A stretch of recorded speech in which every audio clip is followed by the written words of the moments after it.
Assalamualaikum warahmatullahi wabarakatuh. Balik lagi di kajian online. Ada sebuah hal yang menarik yang akan kita tayangkan, teman-teman, kepada Anda semua. Di mana di sini terjadi sebuah pertikaian, perdebatan di meja sidang DPR kita terkait RUU perampasan aset. Saling sanggah, saling lempar tanggung jawab terjadi di mana DPR, teman-teman, di sini menegaskan bahwa kami tidak harus disalahkan kalau misalnya RUU perampasan aset tidak kunjung selesai. Di sini Pak Beni, teman-teman, salah satu anggota DPR, balik DPR yang bernama Beni K. Harman, terlibat adu mulut saat membahas status rancangan undang-undang RUU perampas aset. Awalnya Pak Beni mempertanyakan kenapa perampasan aset tidak masuk dalam daftar usulan pemerintah. Jadi sebelumnya, teman-teman, beredar sebuah narasi atau informasi ya di mana DPR tidak mau mengesahkan RUU perampasan aset, dan memang itu terjadi. Kita lihat juga pernyataan Ibu Puan Maharani yang memang mengatakan tidak akan membahas RUU perampasan aset untuk jangka waktu dekat ini dan dibiarkan untuk di take over untuk periode selanjutnya. Tapi setelah di take over ternyata ini RUU perampasan aset tidak kunjung menjadi prolegnas, bahkan teman-teman terkesan dilupakan. Padahal sebelumnya ini kalau kata Pak Beni ya, ini kami menunggu usulan dari pemerintah apakah RUU perampasan aset ini bakal masuk menjadi undang-undang yang diusulkan pemerintah atau tidak. Kan sudah diusulkan oleh Pak Jokowi, maka apa harus diusulkan lagi ini Pak Beni, gimana sih? Nah, kita lanjut dulu press release-nya. Menanggapi hal tersebut, Pak Supratman menegaskan pemerintah tetap berkomitmen terhadap RUU perampasan aset. Pemerintah tidak ingin tergesa-gesa mengajukan RUU tanpa kesepakatan awal terkait judul dan substansi. Merespon jawaban Supratman, Beni meminta pemerintah tidak menjadikan DPR kambing hitam yang seolah-olah tidak ingin membahas RUU perampasan aset. Dia menegaskan bahwa bukan DPR yang tidak ingin membahas, tapi pemerintah yang belum mengajukan. Kalau memang ini ajukan, ya sudah ajukan saja. Kapan diajukan itu? Kalau ada tertulis, umumkan itu. Jangan kita main ciluk bak bilang sudah ajukan padahal belum, tegas Beni. Nah, teman-teman, ini rada menarik. Ini sangat menarik, teman-teman. Karena ya DPR dan juga pemerintah kan kesannya itu saling lempar tanggung jawab. Kalau ini DPR berkata, ya kalau misalnya mau serius ya kita ajukan. Ini sedangkan Pak Prabowo sendiri juga menegaskan bahwa pemberantasan korupsi di Indonesia itu adalah salah satu fokus utamanya. Nah, biar tidak simpang siur, biar lebih lengkap dan gak dikatakan saya menebarkan hoax, kita simak saja langsung ini jalannya panasnya sidang bersama Menteri Hukum dan juga Balik DPR RI terkait pengesahan RUU perampasan aset. Siapa yang benar, siapa yang salah, Anda yang menentukan. Ya. Iya, komisaris biasanya belakangan, Pak. Beliau dulu. Udah bicara aja. Baik, terima kasih banyak. Pimpinan balik yang saya hormati, para menteri yang mewakili presiden yang saya hormati. Saya membaca teliti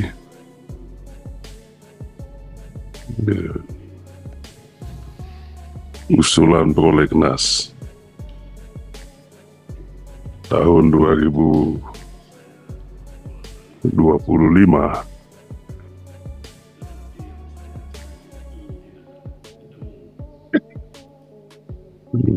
Saya bolak-balik, tetapi yang saya cari itu tidak ketemu. Maka perkenankan saya untuk menanyakan itu.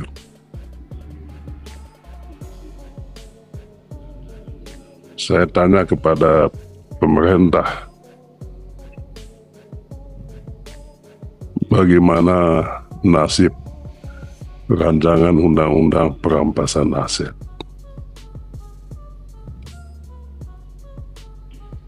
Tidak ada di sini. Apa memang tidak dimasukkan? Atau sudah dimasukkan tetapi tidak dicantumkan di sini? Ya. Eh, Mengapa saya menanyakan ini? Sebab semalam saya baca bolak-balik buku yang ditulis oleh Bapak Presiden kita, Presiden Prabowo. Buku itu tentang paradoks Indonesia. Saya membacanya bolak-balik. Dan dari awal sampai buku itu ditutup, semangatnya adalah semangat beliau, kegelisahan beliau tentang korupsi yang sudah merajalela. Saya rasa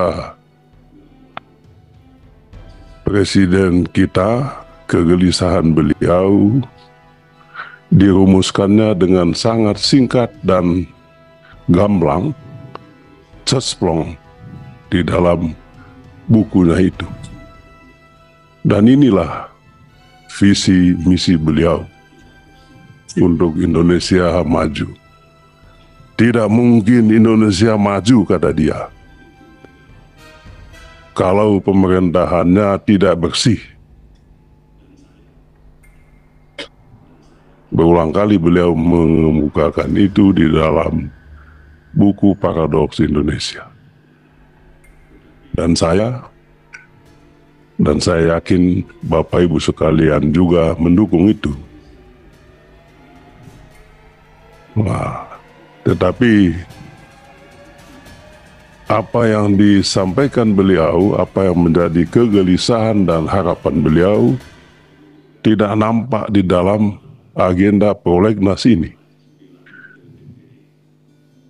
Nah, kalau DPR masuk akal lah, karena DPR ini kan 9 kepala, 8 kepala ya, 9 lah dengan DPD. Tetapi pemerintah kan 1 kepala. Nah, oleh sebab itu saya mohon penjelasan pemerintah tentang ini. Rancangan undang-undang perampasan aset, bahkan kalau bisa, pemerintah harus ambil inisiatif untuk mengajukan usulan rancangan undang-undang revisi undang-undang KPK, manakala perlu juga revisi undang-undang tindak pidana korupsi. Itu usulan saya. Nah, usulan ini mungkin tidak usah dijawab, tetapi yang saya mohon tadi penjelasan, saya punya hak untuk mendapatkan penjelasan itu. Mohon pemerintah menjelaskan itu dalam waktu yang tepat, saat ini juga. Sekian dan terima kasih banyak. Baik, terima kasih dari Pak Beni. Mohon dari Pak Menteri mungkin bisa ada tanggapan, silakan. Baik, terima kasih Pak Pimpinan. Yang saya hormati, ada 2 tadi hal yang terkait dengan pertanyaan kepada pemerintah. Satu soal RUU tentang desain industri. Prinsipnya kalau RUU tentang desain industri, kalau DPR berkeinginan untuk menjadikan usul inisiatif, kami persilahkan Pak. Kan prinsipnya yang penting jadi. Itu satu. Pemerintah tidak akan pernah keberatan untuk memberikan ruang kepada Dewan Perwakilan Rakyat Republik Indonesia untuk menginisiasi itu. Hanya mungkin karena ada kebijakan dari pimpinan Badan Legislasi bahwa satu alat kelengkapan DPR untuk sementara bisa menyelesaikan satu rancangan undang-undang, kemudian nanti berikutnya bisa diisi lagi, itu yang membuat pemerintah mungkin memasukkan itu. Tapi kalau itu dianggap penting bagi DPR untuk melanjutkan, terutama teman-teman dari Komisi 6, sebagai alumni Komisi 6 saya setuju Pak Prof. Darmadi. Itu satu Pak. Yang kedua, terkait dengan RUU perampasan aset. pemerintah tetap berkomitmen sama. Karena itu di dalam rancangan tentang prolegnas kita tahun 2025-2029 itu tetap masuk dalam program legislasi nasional jangka menengah. Kenapa sekarang belum pemerintah ajukan? Karena periode yang lalu pemerintah sudah mengusulkan menjadi usul inisiatif. Tetapi perdebatan di parlemen itu masih cukup dinamis. Karena itu, pemerintah akan melakukan dialog lebih awal terkait dengan kajian-kajian yang sedapat mungkin itu bisa dilakukan. Termasuk saya berterima kasih, saya mengikuti perkembangannya, dinamikanya, termasuk di badan legislasi. Tadinya dibahas di Komisi 3, kemudian Komisi Badan Legislasi melakukan diskusi, bahkan menyangkut soal perubahan nomenklatur judul. Apakah benar yang dimaksud itu adalah perampasan aset atau pemulihan aset, aset recovery. Nah, karena dua saham kita masing-masing kan 50% nih. DPR punya saham 50% sebagai lembaga pembentuk undang-undang sesuai amanat konstitusi. Pemerintah juga saham 50% dalam pembahasan. Sedapat mungkin daripada kita hanya gagah-gagahan mengajukan satu rancangan undang-undang, tapi pada akhirnya publik tidak mendapatkan hasilnya. Nah, sejak ini saya sampaikan sekali lagi bahwa ini akan kami bicarakan dengan pimpinan DPR, kemudian pimpinan AKD, kita diskusikan bersama mana yang paling terbaik. Intinya RUU ini menjadi kebutuhan kita bersama. Apalagi sesuai dengan kebijakan Undang-Undang 12 tahun 2011, dulu kita hanya boleh melakukan revisi prolegnas 2 kali dalam setahun. Sekarang setiap saat boleh, yang penting DPR dan pemerintah sepakat. Kalau ternyata besok kita sudah ada kesepakatan awal, baik dari sisi judul, kemudian juga mungkin substansi yang selama ini menjadi perdebatan-perdebatan itu bisa kita diskusikan lebih baik, maka secepat mungkin kita akan mengajukan itu. Termasuk usulan yang terkait dengan revisi tentang Undang-Undang 31, seperti yang disampaikan oleh Pak Beni. Saya rasa itu Pak, demikian, terima kasih. Assalamualaikum warahmatullahi wabarakatuh. Waalaikumsalam warahmatullahi wabarakatuh. Cukup Pak? Boleh saya interupsi sedikit. Pak Menteri saat ini kan posisinya mewakili Bapak Presiden, posisi pemerintah, bukan ketua balik lagi. Oleh sebab itu, tentu tidak perlu pemerintah ikut-ikutan cawe-cawe ke soal teknis di parlemennya, baliknya. Kalau soal di balik itu soal kami di sini. Yang saya tanya tadi, pemerintahnya, kalau undang-undang tipikor kan ada. Saya baca ini. Nah, makanya saya tanya, mengapa pemerintah tidak mengajukan itu? Rancangan undang-undang perampasan aset. Ajukan dulu. Soal pembahasannya di sini, itu kita di sini duduknya. Wong belum diajukan kok sudah dibahas soal ini. Saya rasa pemerintah harus ambil posisi yang jelas, sebab kami juga ketemu masyarakat, dituduh juga oleh masyarakat, DPR yang tidak mau. Kenapa DPR tidak mau membahas itu? Kami bilang ya, bukan DPR tidak mau membahas, pemerintahnya belum ajukan. Kalau memang ajukan, sudah diajukan, kapan diajukan itu? Kalau ada, tertulislah, umumkan itu. Jangan kita main ciluk bah, bilang sudah ajukan padahal belum. Bilang DPR yang tidak mau bahas loh, Barang aja nggak ada, apa yang mau dibahas? Ya tentu ya Pak Pak Menteri yang punya presiden, ya tentu.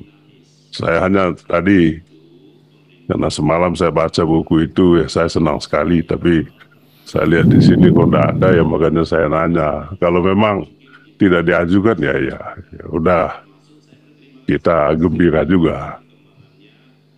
Kalau memang begitu. Itu saja Pak Ketua. Jadi kita tidak ada yang ini, ya simpel aja.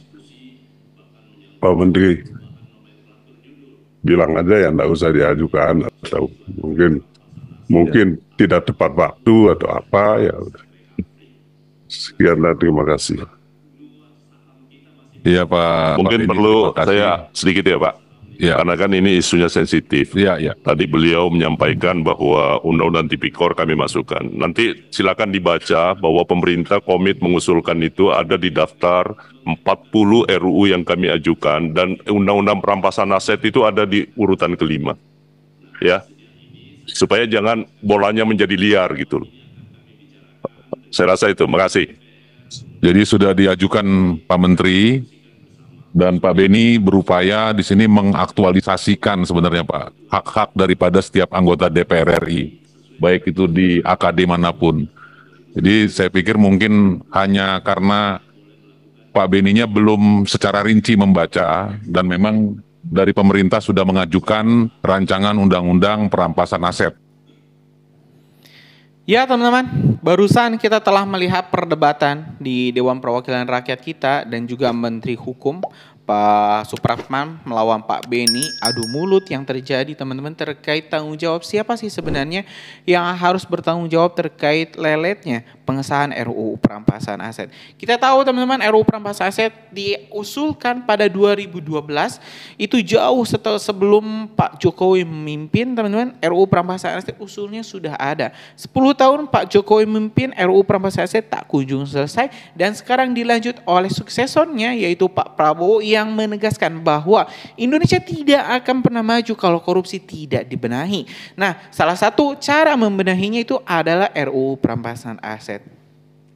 Tapi di Dewan teman-teman, baik di pemerintah juga masih bingung apakah namanya mau RUU perampasan aset tindak pidana atau aset recovery atau pemulihan aset. Kedua hal ini walaupun sama-sama mengembalikan aset kepada negara, tetapi akan sangat berbeda konteksnya. Yang satu merampas teman-teman dengan kasar tanpa melalui pengadilan. Kalau misalnya memang tidak terbukti ini uang Anda beli barang ini, uangnya kok dari mana? Gaji Anda nggak cukup. Ini nggak ada sumbernya, nggak legal. Maka itu bisa diambil. Tapi kalau aset recovery, si terpidana itu harus disidang dulu, harus didakwa bersalah, harus selesai dulu, ingkrah dulu. Ini tindak pidananya, baru asetnya itu bisa direcovery, dikembalikan ke negara. Dan itu akan menjadi sebuah celah yang besar untuk si koruptor ini bisa mencuci uangnya atau mungkin mengganti balik nama aset-asetnya, mengganti nama orang lain. Nah, teman-teman ya, yang bakal menentukan siapa sih yang salah, apakah pemerintah kah ataukah memang DPR kah? Tulis pendapat Anda semua di kolom komentar. Itu aja dari kita hari ini. Terima kasih. Assalamualaikum warahmatullahi wabarakatuh.